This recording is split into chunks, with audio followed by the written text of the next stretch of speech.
Coming up, scandal in the blogosphere. Would you pay us to wear your t-shirt? And who the heck is Netlog? This is the Social 7.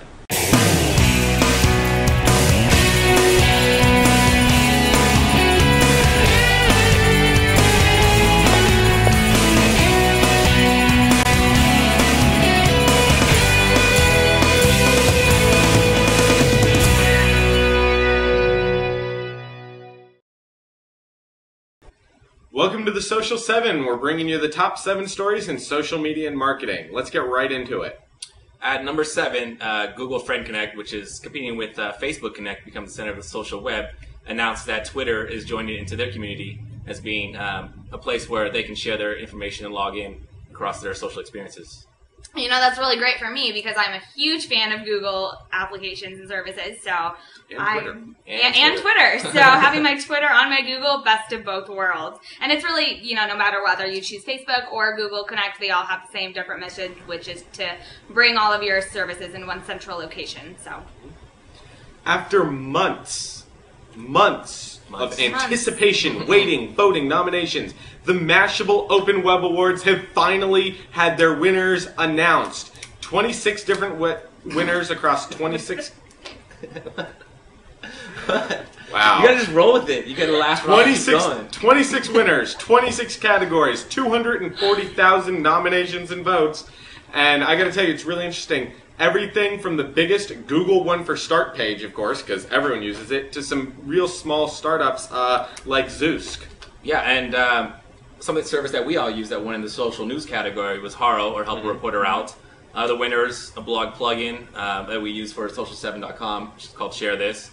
And Netlog, which won for the mainstream social network, which I haven't heard of prior to this. It beat out Facebook, MySpace. It was used widely in Europe, about 30 million unique, so definitely was an open Mashable award. Yeah, definitely. Cool. So on to our number 5 story.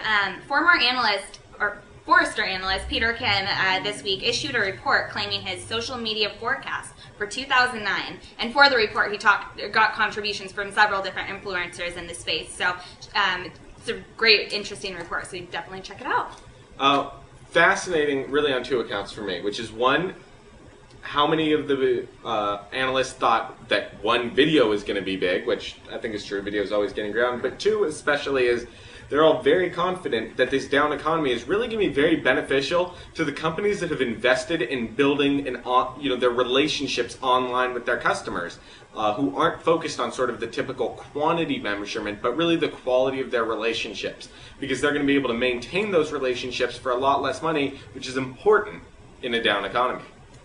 Definitely. So moving on to the number 4 story, MySpace released its top 8 category. I know at the end of the year, a lot of sites, portals are kind of releasing their top 10s list in terms of how consumers are using the internet, Google, Yahoo, and others. MySpace revealed that on its site, on the top 8 in several categories, Twilight was a big winner, actually. In the top 8 search term, Twilight was number 1. On the top 8 most popular film trailer, Twilight was number 1.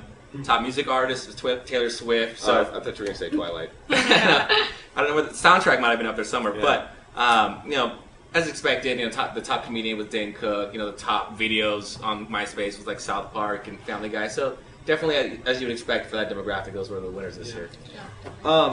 Another cool thing about it is instead of just releasing sort of the top searches or content like most of the other sites have done, they went all out. They released the top profile themes being used, the top add-ons, so you really get a much bigger picture of the entire MySpace community than just kind of what everyone's watching, but really how they're using the site too. Yeah.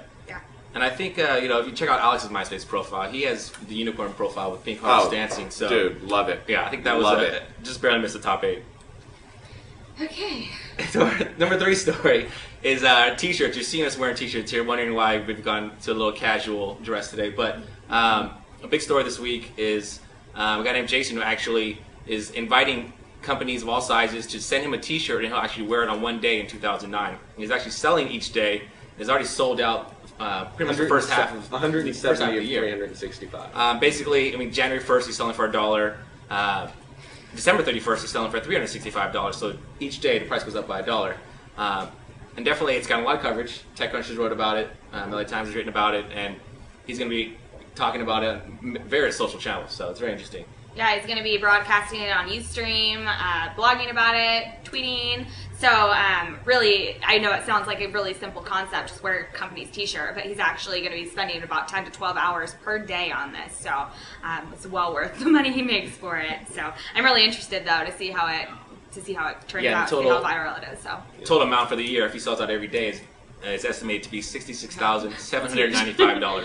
So, that's one of the things where you're just like, why couldn't I think of that? Genius. The blogosphere was rocked this week with a paid or sponsored blog post scandal involving Chris Brogan. Basically, Jeremiah Awang, big social media analyst and who works at Forrester, noticed that Chris Brogan had made a sponsored post on behalf of Isaiah, who was contracted by Kmart to work with bloggers, where the bloggers would get $500 gift cards to go shop at Kmart and then write about the experiences. Jeremiah was of the opinion bloggers should not, they're journalists, they should not be taking any money from a company in exchange for writing about them, even if they're upfront about it. Chris Brogan and his supporters disagreed and said as long as sort of people were disclosing the relationship, it's fine. And it's a very big controversy in the blogosphere still, and it's interesting to watch it play out because a resolution hasn't really been reached on it. Yeah, definitely. I mean, credibility now is a big issue online. Recently, there's a lot of buzz talking about corporate bloggers and whether corporate blogs representing companies could be trusted. I think this takes it to the next level because, as you said, Chris is a well-respected, trusted social media influencer, and having him getting paid by a corporate entity is is definitely eye-opening and kind of signals alarms. Or is this going to continue in 2009, or is this let's see a trend that'll go away? So we'll see. Yeah, because and when it really comes down to it, Kmart was not paying for the post itself on his blog. They're paying for the credibility that comes with it. Yeah, definitely. All right, now it's that time again. On number one story. To our number one story. Yes, number one story. Took the words out of my mouth. You guys ready? I'm ready for it. Sure? Bring it. Are you sure? Bring it. All right.